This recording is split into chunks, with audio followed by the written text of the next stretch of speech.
This is the Lew Rockwell Show. Well, what an honor it is to have Peter Schiff on our show this morning, one of the most popular guests ever, and for a good reason. Peter is a great TV star among all his other accomplishments. In teaching people about Austrian economics, about the Austrian business cycle theory, no one has been more eloquent and more effective than Peter Schiff. He also is the head and founder of Euro-Pacific Capital, a very successful firm in Connecticut. He is a great spokesman, continues to be a great spokesman for Austrian economics and sound money in a different venue. He's running for the Republican nomination to replace the guy I always think of as Crook Dodd. But Peter, before we get into those questions, let's talk about your new book. This is coming up, and people can pre-order it on Amazon right now. It's due out in about 2 weeks. How an Economy Grows and Why It Crashes. Yeah, I mean, the book basically, my father wrote a book called How an Economy Grows and Why It Doesn't, which actually was taken from his book, The Biggest Con, How the Government is Fleecing You.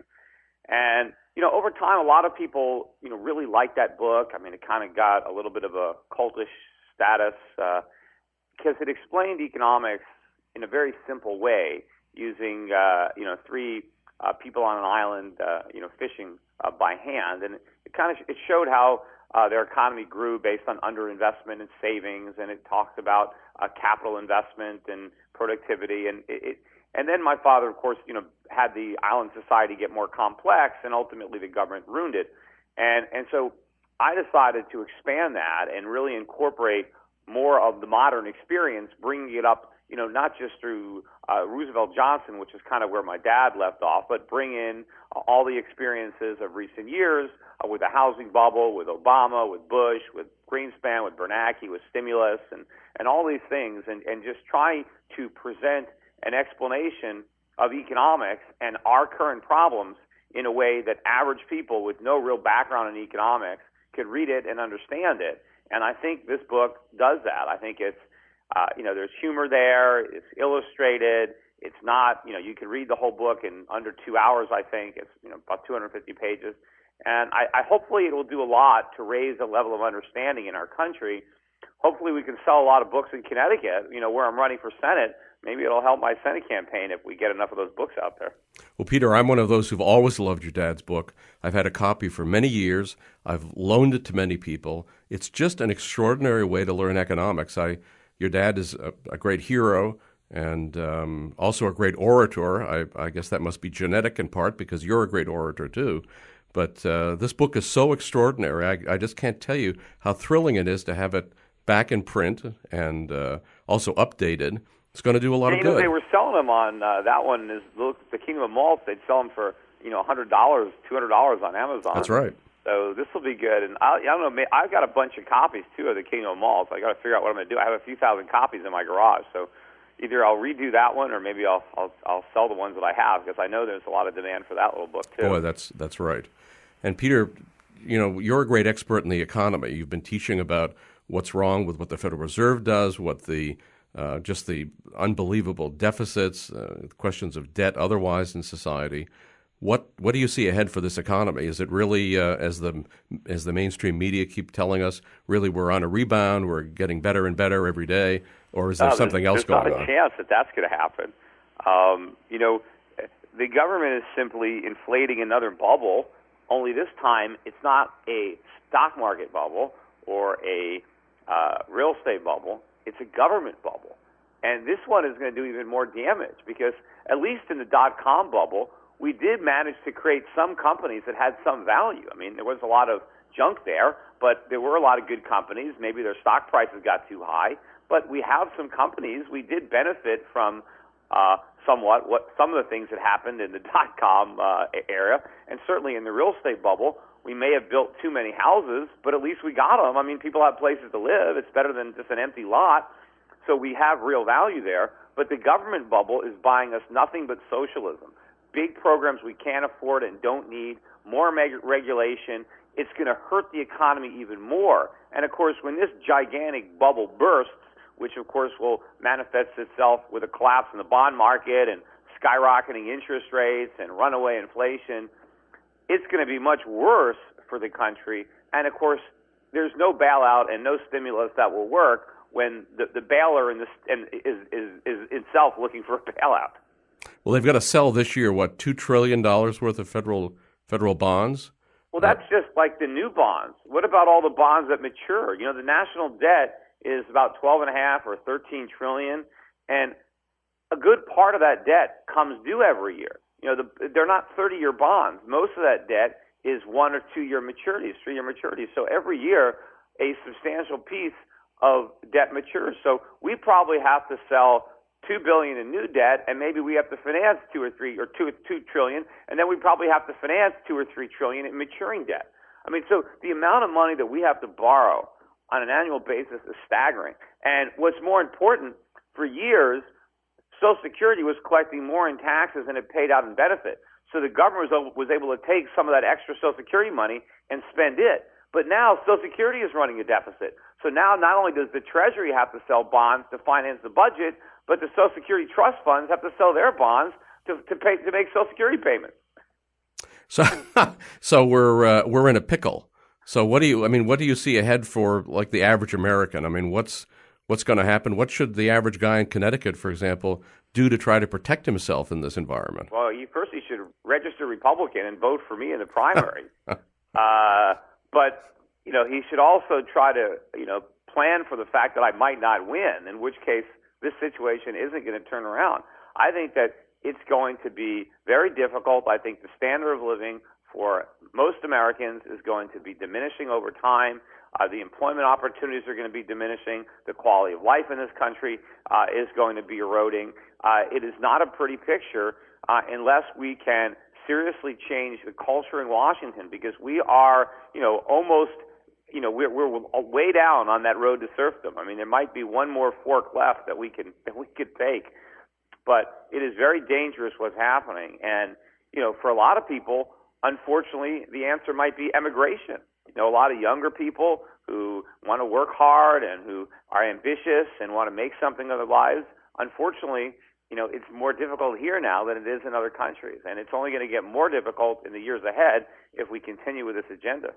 Peter, I know myself some smart, successful young people who have immigrated. But of course, the government, I guess the U.S. government may be the only one in the world that attempts to tax you after you leave the country, even if you give up your citizenship and are earning no money in this country. Yeah, the U.S. government, is trying to punish people who want to leave, and that shows you that how bad our policies are, and that there are people who are willing to leave and still pay the punishment. They're willing to pay the tax just to get that albatross around their neck. I mean, at one point, a U.S. citizenship was something that was highly coveted. Now people have to pay to get rid of it. Peter, one of the great areas that you've talked about and have been such a bringer of light to a very dark situation is what's happened to college students. The average college student today comes out with a vast load of debt, or his parents are partially impoverished by paying for the whole thing. But this is not just something that descended from the moon. It's a result of federal policies, as you've pointed out. Of course. I mean, the politicians, in order to get the votes of the young people, and of course, this is all part of probably lowering the voting age down to 18. If we would have raised the voting age maybe to 25 or 30, none of this would have happened, and kids would be in a lot better shape today. But of course, to get the votes of the college students, what the politicians promise is loans to make college more affordable. And of course, that sounds great to a 18-year-old kid, 19-year-old kid who really doesn't understand anything. If someone's going to give them money, that's a good thing. But what they don't understand is the reason that college is so expensive is because of all those loans. If the loans didn't exist, then the students wouldn't be able to pay these inflated prices. Now, they might have to get a job and work their way through college like my dad did. He went to college here in Connecticut. He didn't get any money from his parents, and he didn't borrow a nickel. He took a summer job waiting tables, and a lot of his friends worked their way through college. It wasn't hard to do because college wasn't expensive. Well, today, most kids don't work their way through college. They just borrow their way through college, and then they work the next 20 years trying to pay off the loans. It's much better to work a little bit while you're in school and graduate debt-free. And so if we got the government out of the subsidy business, then colleges would be forced to reduce prices to levels that students could actually afford. And, that would require lots of cuts, just like airlines. When the airlines can't fill their seats, they have a sale. There's never a sale at universities. They never have 50% off sales on tuition. How come? If the loans stop, then no kids would apply. And when the applications dried up, the colleges would do the only thing that they can do, slash prices. And then, of course, they'd have to start asking their professors, hey, we got to cut your salary. We can't pay you this much. You're going to have to grade your own papers. You can't have all these, assistants doing it. And maybe we don't need this big fancy gymnasium. Maybe we should sell it. I mean, all this stuff is going to happen if the free market is unleashed. But right now, no university has to economize because the kids will pay whatever they charge because the government's going to make sure they have the money. And now Obama is going to make it even worse. Obama is ending guaranteed student loans, and instead the government is going to loan the money directly to the kids. And the first thing that Obama said that he's going to do is he's going to make it so that the kids don't have to pay back as much money as they have to pay back now. So now the kids will be willing to borrow even more money because the government says they're going to forgive a bigger portion of the loan, which means the universities now have carte blanche to increase tuitions at an even faster rate.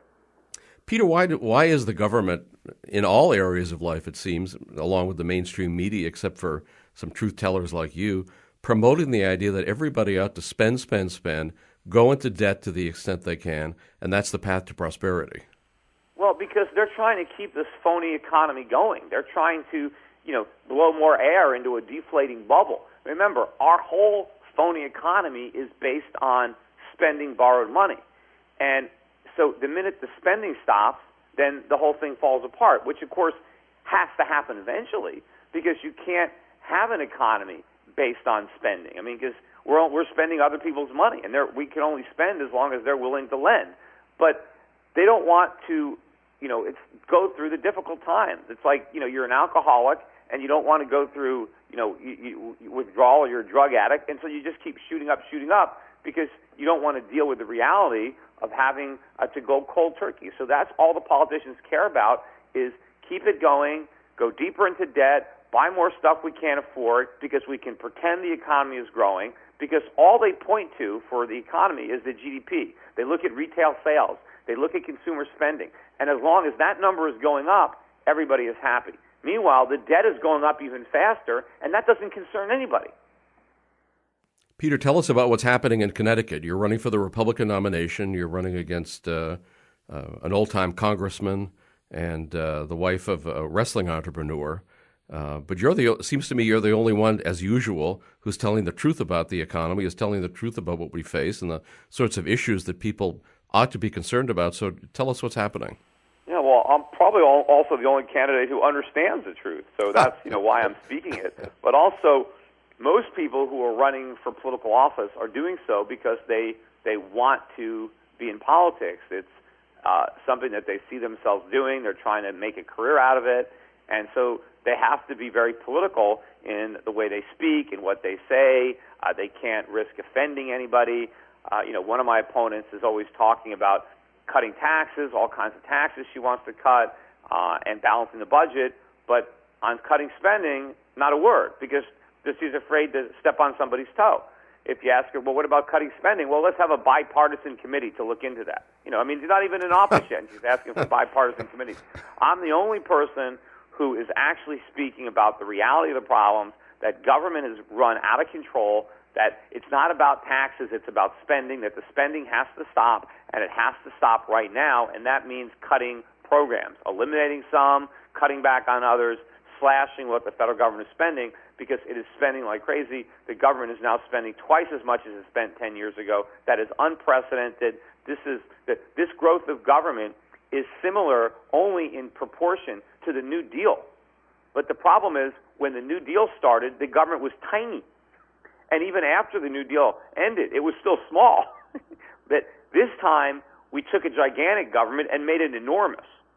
And the economy can't survive. Free enterprise capitalism cannot survive beneath the weight of all this government. So I'm out there trying to win this race for Connecticut, trying to win the race for the country, to go to Washington and do what these career politicians will not do. I mean, I want to go there and I want to put my foot down.